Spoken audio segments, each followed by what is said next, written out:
Beyond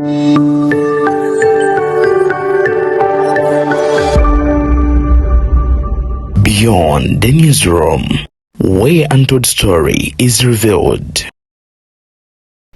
Olunaku olwaleero kano tugendagenda mu maaso n'okubeera nga tukakwata mu ngeri ya kintu kikulu. Tugende mu maaso n'okubeera nga oba oliawo tukajjamu ekinyusa eri mwenna abalwanyirizi b'eddembe n'abo abantu ab'enjawulo. Omubaka amanyikiddwa nga Honorable Betty Nambooze kati nno abeeko gwakwatagana naye amalaka ate nno mu ngeri y'emu musajja mukulu amanyikiddwa nga Munyagwa atabuse then Rwamushana kati bamulye. N'ebisinga awo President Museveni yavuddeyo nno n'awakanya ekyabano ababaka bagamba nti Parliament esaana kutoolako oba district baddemu bazigatte n'ebirala ebisingako awo. Wabula bw'olaba nga video eneze mu ngeri bweti gwe nno omulwanirizi w'eddembe nkugamba esembera kumpi kubanga kino eno ogendagenda mu maaso n'okubeera nga oba oliawo okijjamuko omulamwa. Wabula nga bweri enkola yaffe nkusaba video eno sooka ogimpereka like etambulire ddala etuuke ku oyo eyandyagadde ogenda mu maaso n'okubeera nga agifuna.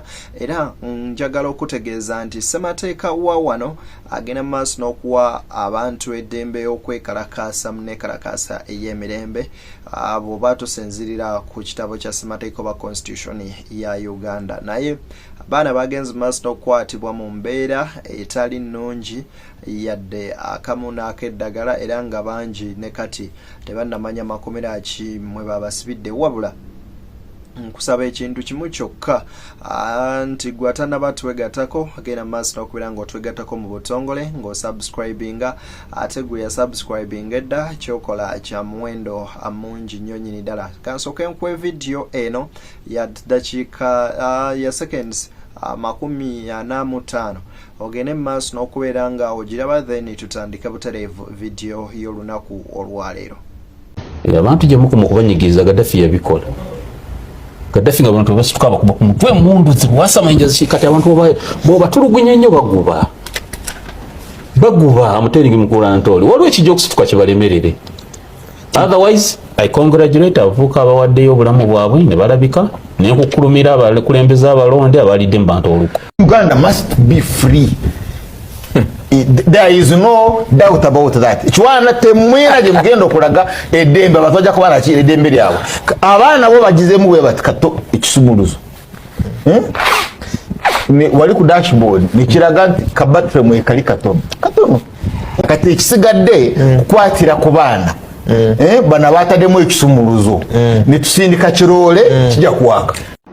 Gwe muganda wange agenda mu maaso n'okubeera nga ongoberera. Njagala kusooka kusaba nti nzikiriza mpiseewo bano abagenda mu maaso n'okubeera nga batussaamu ensimbi okuli Sheikh Ashraf Demba omusomi w'eddwa akugamba nti onaakozesa Kurani ogenda mu maaso n'okubeera nga akulombera eddwa n'ekuyamba ebizibu byogenda mu maaso n'okubeera nga oba oliawo oyitamu. Kakati mukubireko okusimu yesembyeyo ku miremu gwali ebweru w'eggwanga osobola oyita ku WhatsApp ate n'agenda mu maaso n'okubeera nga oba oliawo akukolako butereevu nnyo nnyini ddala.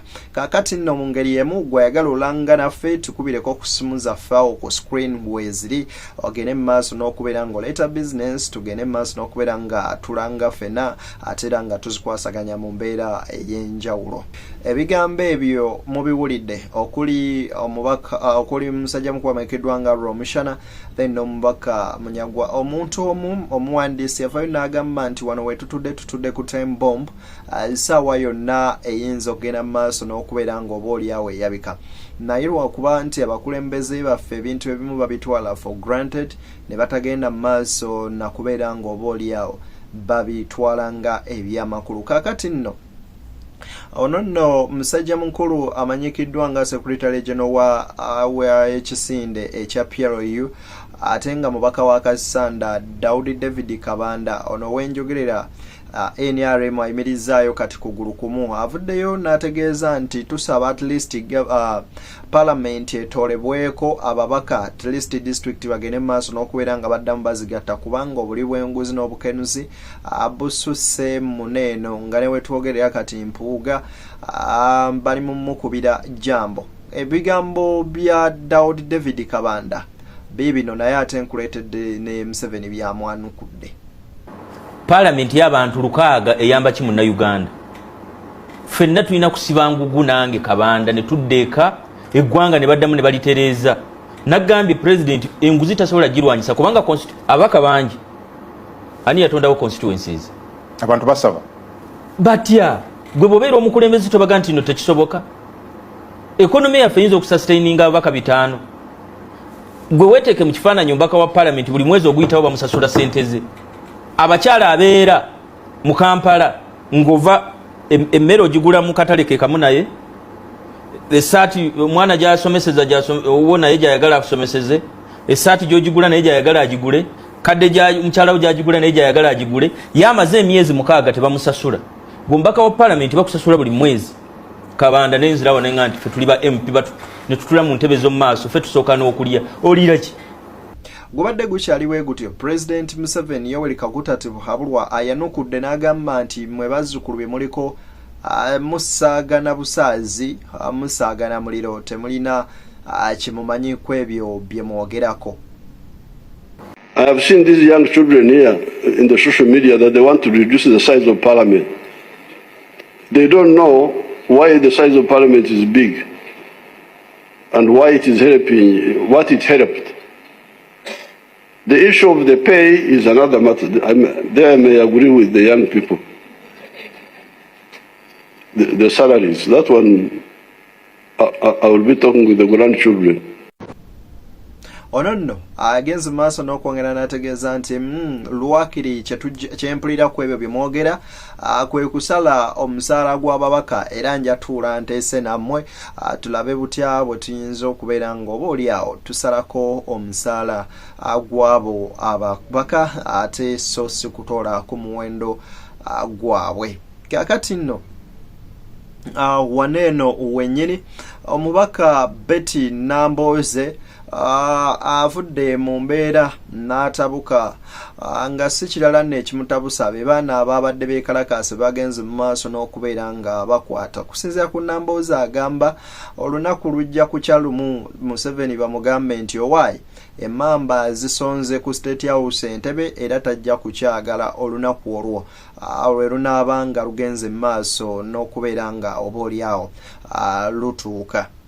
Wagenda kubaawo olunaku lumu simanyi oba lwanca oba lunajja myaka 10 simanyi oba naabaawo basiibeyo be balisindika ogenda okukwata olujegere babuulire mwami Museveni oba alibaawo nti bannansi batudde ku mmamba zivuga zijjeene Entebbe ku mmamba zino ze balya.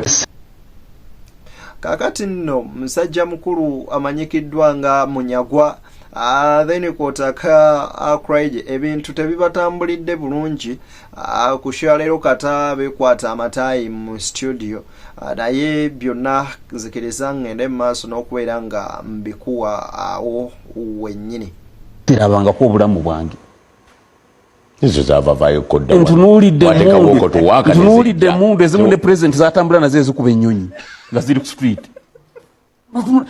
Ntunuulidde eryanyi ly'esserabanga. General Muhoozi muganda wange Chief of Defence Forces. Kyekimutanudde okuleeta ne SFC ku kkubo mazima. Ku baana bano bolayi balina obupapula abagamba nti enguzi mbi ne muleete mundu zirwasa mayinja nga muli ready n'okubatta. So njagala abatulaba bakitegeere nti eggwanga tuli matiga. President Museveni ne NRA kati beetaaga divine intervention.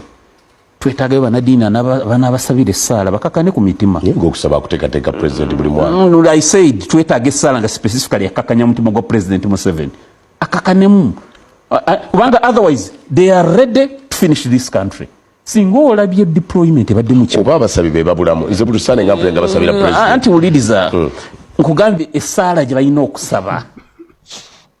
Sizeze ne zimwongera amawaggali. Balina okusaba essaala emukakanya. Nti President Museveni is ready. I'm telling you, go chaseka. Go chaseka toloza. Please, can you listen to me? Go toloza nti ezo mamba bazije mu nkambi. ne bazireeta olw'omushana kyakugambye mbadde bali mu kusaaga ng'ono bwakulimba no kati olwokuba bakirinnye ku nfeete kati onaze ku managinga public tubadde ebyo tubireese kanga mu bukanza naye nga babadde bazze kutirimbula bannayuganda. Kaakati omubaka amanyikiddwa nga Lutamoguzi Semakula ono n'avuddeyo n'ategeeza nti okuva lwe nalaba ensonga nga ziri bweziti nga Oweekitiibwa Lopo agenze mu maaso n'okubeera nga azikwata munange nali sinaweŋŋaanira agenda mu maaso nakubeera nga nsayininga ku bago lino lye twagala okubeera nga tuleeta okugoba bakomishona bano n'agamba kirungi ogenda mu maaso n'okufuumuula abali b'enguzi. Nali nsoso gano okuteekako omukono naye the right honorable leader of opposition Joel Lusenyogi bwe yajja n'ateekako omukono n'enfuna essuubi neŋŋamba nyinza okufuuka kaasa n'ansigalidde naye ate era n'ensigalira nga nkyaga nti newagadde the right honorable leader of opposition kuba ye mukama waffe mu parliament aba side yeno newakubadde ataddeko kaneetegereze awo akaliro ne kanjo kyamu ng'abantu bambuuza oye gwe nga tonnateekako walidde nga waliwo emboozi ezifuluma watataddeko yalidde biki nga waliwo ebintu bingi miliyoni 25 buli atataddeeko miliyoni 25 nenziruka emisinde nempita n'abamawulire tibaneetaddeko omukono okudisputinga nti sinale ku miliyoni 25 kubanga teri asobola kulya ssente ya muntu ate najja n'ateekako omukono kakati ne tuteekako emikono ng'abantu abamu beebuzaabuza n'abava ab'opposition era waliwo ab'opposition abatateekangako mikono gye bali bangi naye akaliro kabookya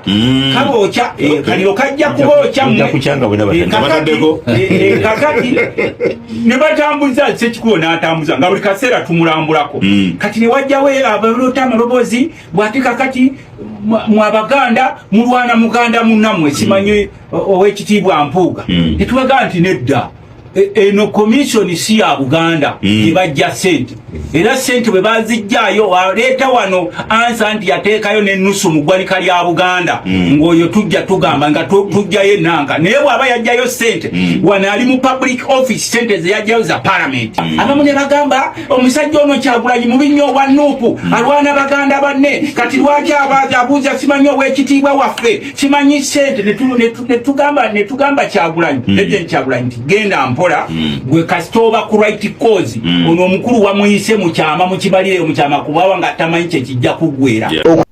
Kakati ate Theodore Ssekikubo nga ye muntu eyawommamu omutwe mu nteekateeka eno ey'okusensaringa abakamishona bano abana okuli Mathias Mpuuga Nsamba ne banna abasatu agambye nti twebaza mutonzi nti ate tutuuse ku nkomerero yaakyo ekyo nakyo kiwedde kakati katulinde ate kukiteesaako okubeera nga tubakunkumula omukono mu kibya kunoonya emikono kyo Mukama akitusaasidde tetuwemuse musajja omukulu senior member n'owoma omutwe novaayo novaamu ng'ogusima ebbumba kibadde ekyannaku nnyo naye ndi musanyufu nnyo am so proud bamemba ba parliament ate ne bannayuganda mwenna ababadde bakubiriza ababaka basayininge tubeebaza guno mulimu tutandigusobodde ffekka naye ababaka ne bagezaako ne mubakubiriza ne mubajjukiza ne mubasaba bajje basayininge emikono kiwedde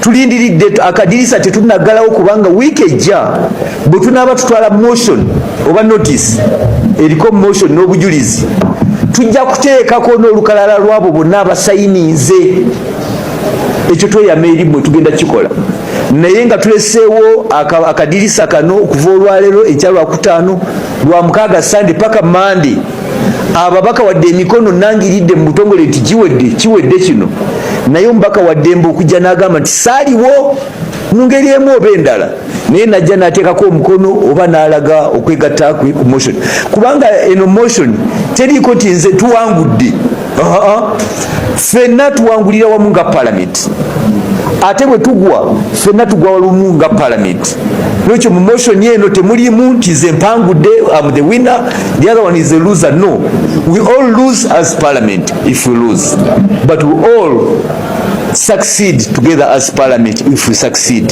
The success is for all of us. So I thank you so much. Mbebaziza mwebale nnyo olunaku lw'enkya we are going to address you massively. Team ebadde etembe etakino kati ye kisa kya Mukama ono nno ng'amanyikiddwako ennyo ekikolwa kye yagenda maaso n'okubeera ng'akola ekyokukunamira Abaganda n'okutyoboola Ssaabasajja Kabaka agamba nti Kyagulanyi bw'oba ng'ogamba oli royo nnyo lwaki tugenda maaso n'okubeera ng'okwata musajja mukulu wamanyikiddwa nga Joel Ssennyonyi yali ya 1.7 billion n'ogenda maaso n'okubeera nga omukuba ttale okusinziira nno ku musajja mukulu ono agamba nti Nuupu terina mulamwa nawankubadde nga balaga nti bo balwanirira enguzi naye so si bwe kiri.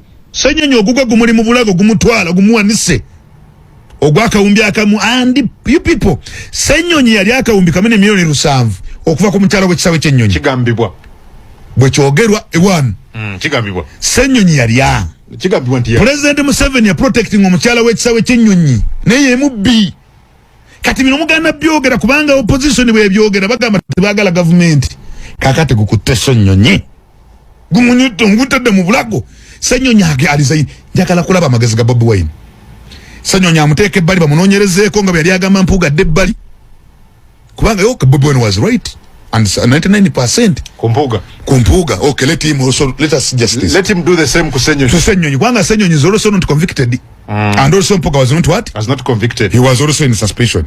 Okay, can he also tell us Ssennyonyi? Ku Ssennyonyi basaba evidence. Beyond the newsroom gwe mukutu njagala kubeera nga nkwebaza n'okutegeeza nti kyokola kye kisingayo akuuma atakuumira mpeera Ssaabasajja Kabaka wangaale akuume Mukama mweraba.